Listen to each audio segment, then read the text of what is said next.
Dari manisan yang memikat selera, aktiviti kreatif yang menyeronokkan, hinggalah sudut-sudut kota yang memukau.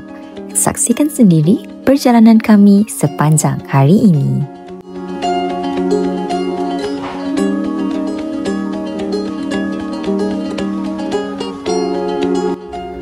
Hari ni kita akan bawa korang pergi 3 tempat special. 5 minit je tau from each location. Perhentian pertama kita, Duchess of Cake, Melaka. Sebuah kafe yang bukan sahaja menyajikan dessert yang comel-comel, tetapi juga suasana yang instagramable. Masuk je dalam kedai ni, terus rasa vibe cozy and cute. Tapi kalau datang hujung minggu, kena sabar sikit lah ya, sebab ramai orang.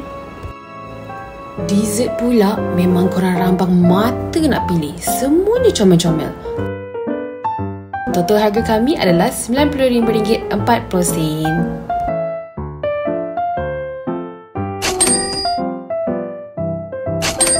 Menu dekat sini bukan sekadar kopi. Ada matcha, ada sparkling drink dan banyak lagi pilihan lain.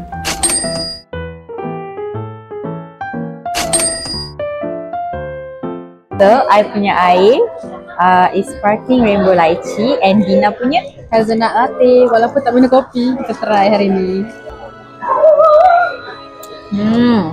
Sama yang tak minum kopi.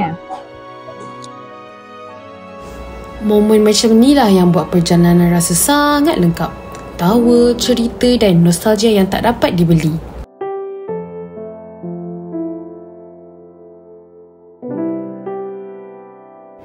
Hanya 5 minit dari Duchess of Cake, kami tiba di The Weekend Workshop. Dekat The Weekend Workshop ni ada pelbagai aktiviti yang korang boleh buat tau. Antaranya adalah buat kuih, buat wall bulan, beads embroidery and also mencanting batik.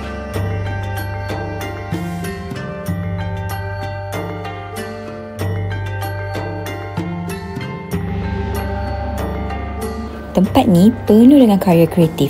Setiap sudut dia menceritakan tentang nilai dan seni yang tersendiri.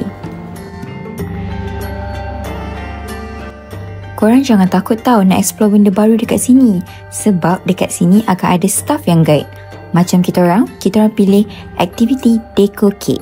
Harga dia RM50 je seorang.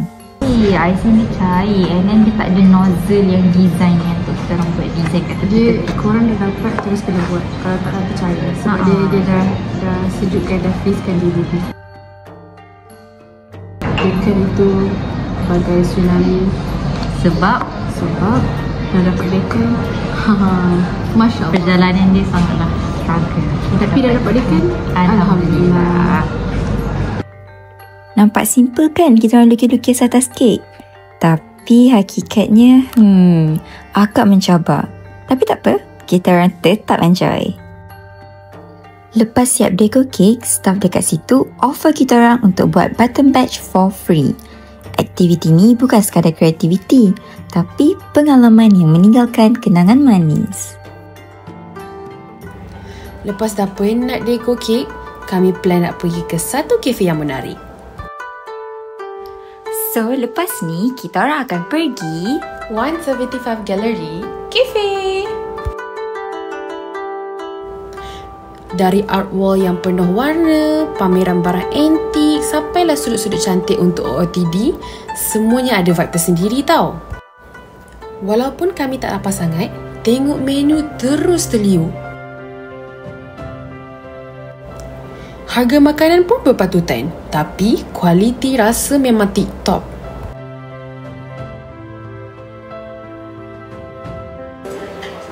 So, kami order Pandora's Raspberry Waffle yang berharga RM28 dan Tom Yum Baked Cheese Seafood Spaghetti yang berharga RM24. Trust me, spaghetti dia sangat sedap. Kombinasi rasa yang padu buat kita rasa nak repeat lagi. Hari ini kita berjalan bukan sekadar menjejak kaki, tapi merasai setiap detik yang tidak boleh dibeli. Detik seperti ini akhirnya membentuk memori yang tinggal lama, jauh selepas kamera dimatikan. Sampai kita bertemu lagi di kota lain dengan cerita yang menunggu untuk dirasai. See you guys on the next video.